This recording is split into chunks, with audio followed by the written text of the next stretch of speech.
Not like those vintage Warriors teams who champion those strength in numbers mentality. Let's see how they fared against a tough Clippers squad last night. We're going to pick this one up in the first quarter. The game tied at 6. This is the reverse. To the third quarter we go here. Yeah, those year 22 legs, I think, win 98-79. Here's what Jimmy Butler had to say about the Warriors' depth. So I'm sensing a little bit of a theme here, especially on the defensive end last night. The Warriors allowed the fewest points since December 2016 when they allowed just 74 to the Jazz. So Perk, Danny, what are you seeing from Golden State? I'm going to start with the defense, man. We got to give a lot of credit to Steph Curry and company because they're not only showing the crowd, but Steph has stepped it up a notch. Let's see if we can roll the tape. He knows for 16, 17 years, James Harden and all teams are going to try to ISO him. He ain't having it. He's studied this move before, James. You know what's going on. Let me get that, start the break, out and running. Even if James gets by him, he shows the crowd. Golden State lacks size in the paint. They lack rim protector. They know that, but they've been great at swarming the ball, doubling on the post, letting Zoo not make it, get comfortable down there. They rotate, they give it back to Zoo, making him have to react fast and make a quick move, which is not something he's comfortable doing. Now he's falling off balance. You get a three-point contested shot by Derrick Jones Jr., and they finished the defense, which more importantly is rebounding, because that's where they struggled last year against Houston. They got to rebound the ball. And look, they're my sleeper to win it all, and they're talking about winning championships. Back when they were winning championships a few years ago, their quarter was the third quarter. Yeah. This season, they're plus 50. Best plus minus by any team in any quarter this season. But now, Danny touched on the defensive side of things. Usually that's my side. But I want to touch on this offense. Look at this ball movement. Look at the cutting. Look at the screening. Look at the drive, the kick out, relocation by Podziemski for the wide open three, catching the trust, planting his feet, knocking down the tray ball. Here's one of my favorite right here. Because look at all this space. Stop it. Freeze it right there. Look at all the action on the weak side. This is action to keep the defense occupied, then all of a sudden, daddy ball right to the middle, where Jimmy Butler is one of the best post-up players or guards in the game. Are they that good? Are they good enough? The Warriors? Yeah. They obviously talk about their age and their experience. Sure. They have that continuity. And right now, they're healthy for the most part. Jimmy Butler, Draymond Green, Steph Curry, you know what you're going to get from those guys. And they defend, and they play in the system, and they move without the ball, and they bog you down. I mean, listen, they gave up in 2025, I think, up 79 points in a game. That is. I don't care how bad the Clippers have played inefficiently, and I think they were insanely bad offensive numbers, but this is what the Warriors, they can beat you scoring a lot of points, they can beat you in the half court, and they can defend. That's exactly what they do. When you're an experienced team like that, you're going to have bogged down, slow, physical games like this, and this was a prime example of that. And Clippers are honestly just as old as they are, too. This was two of the older teams in the league, and it was sloppy basketball a lot of times, and there were some good things that the Clippers did early, and then there's good things that the Warriors did, but this is how the Warriors can beat you, and they're a versatile team. I agree, and I think the most glaring thing with this team this season, this Warriors team this season, is Steph Curry hasn't had a big performance yet. And they're still one of the top teams in the West right now. So, with that being said, obviously this is a scary team. They're built for the postseason, and we're just waiting for Steph to really erupt. And this is a scary team on the low. I think this is exactly how they wanted to approach this season. So, under-the-radar team, the underdogs all season, and I think they surprised us. Yeah, they're 4-1. I feel like we haven't seen them play. They haven't played great. Steph's only been the top scorer in 2 of the games. Yeah. And one was a loss. So. Yeah, Jimmy. That's scary to think about. Yeah, Jimmy has been leading his team. So, like Boogie said, imagine when Steph Curry turns into Steph Curry. This team is going to be a tough team to beat against anybody. And we talked about the Clippers being an older team. We talked about the Warriors being an older team. But the Warriors have guys on that roster that are highly competitive, high IQ guys that's going to get them through a lot of nights where you don't have to have these big gaudy numbers from Steph or even Jimmy. Like, they're going on the offensive end with the mindset, we're going to get something out of every single possession. When you got a team that knows how to play a game inside of a game, they're going to give themselves a chance to win any game. Clippers were leading at the half. And we mentioned the fact Harden didn't score in the second half at all, and then they go on to lose this thing. And they are the oldest. They're not the oldest. They're the oldest, and then the Warriors. It's like oldest, give or take, right? Contenders, Lou. When you watch this Clippers team, and we've said it 1,000 times, I'm almost sick of it. But on paper, goodness gracious, that roster's crazy. But are they legit? On paper, they're a really good team, and they are legit. They just got to find some consistency, right? Like right now in this season, they're ninth in offensive rating. but they're 16th in defensive rating. Last year, they were 3rd in defensive rating, 17 in offensive rating. They got to figure out a way to get both sides of the basketball to coincide with each other. Once they do that, I think they'll be a better basketball team. I don't know a lot of games where you're going to have James Harden not score in the second half and not be able to be that force, because when he's scoring the basketball, he turns into also a facilitator, and that makes their offense that much better. So I think they still are contenders, but they're going through some young growing pains for an older team. Crazy. And trying to figure out who's doing what. Bradley Beal has only played in 2 games. Still got to figure out where he fits in. You still got to figure out what you're going to do with Bogdanovich and how he fits into the mold of this team. Because if you get him going, he's a guy that's really, really valuable on that roster that can help you win a lot of basketball games. And so they still got a lot of questions to be answered, but I still think in the West, they're going to be a highly competitive team if they can get their offense and their defense to click at the same time. I think it's going to take some time, right? Like they made some big additions, like John Collins, Lopez, Chris Paul. They're still going to have to work those guys in. Last night we're watching Kawhi Leonard. He's doing his thing. James Harden was unbelievable. I thought we were going to have a vintage James Harden night. He goes off for 20 in the first half. Felt like it. He doesn't get to the free throw line or nothing in the second half. And again, it was weird because they went away from what works. And that's a lot of 2-man game. That is Zubac's on the glass, which he was great. He covered our rebounds, but Steph smoked our parlay with the threes last night.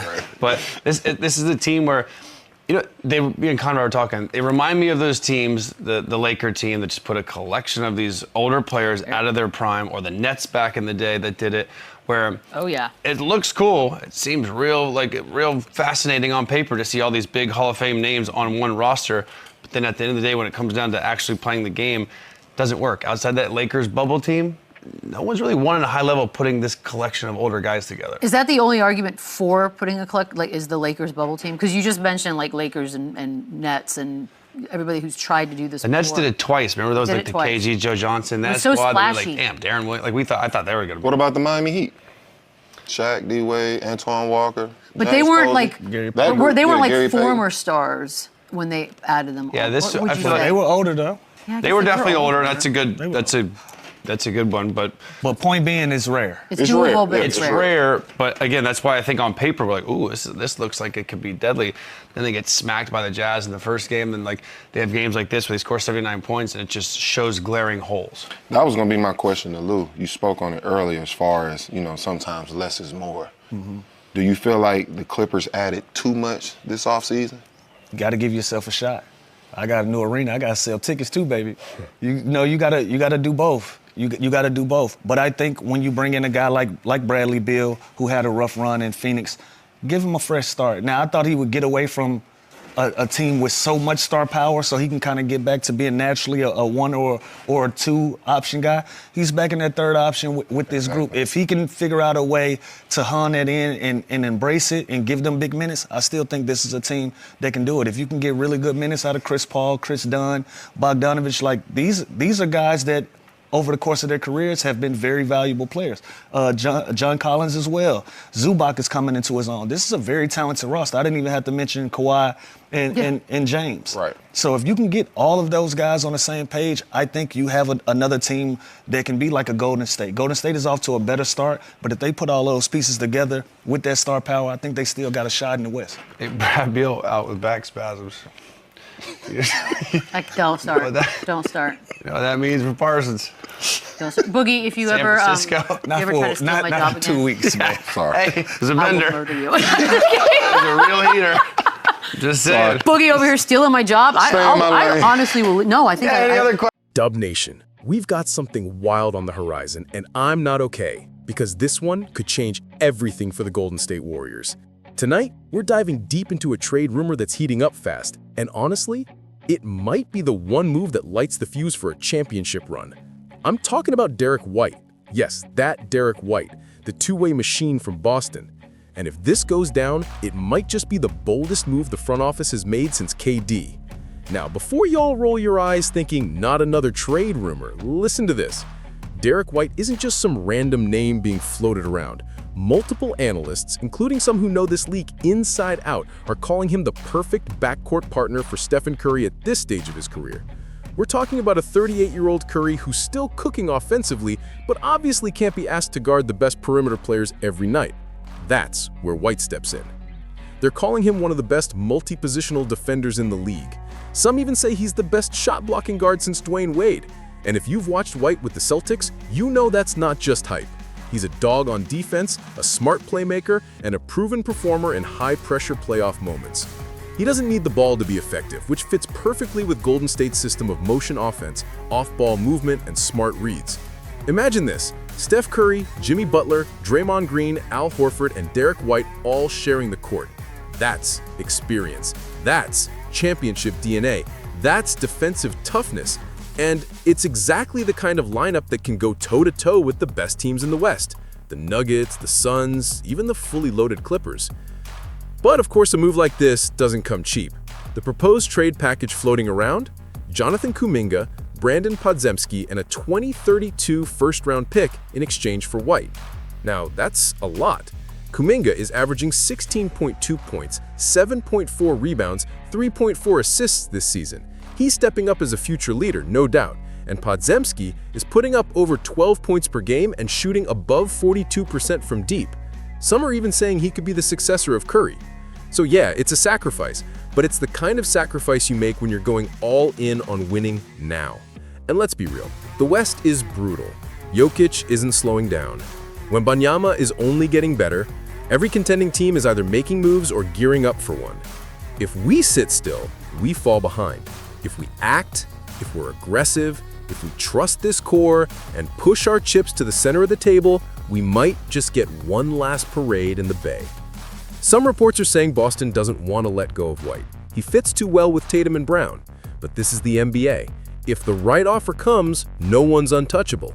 And from what we're seeing, the Warriors front office is doing their due diligence. They know Derrick White can make Curry's life easier, cover for him defensively, and keep the team competitive even when rotations get tight in the playoffs.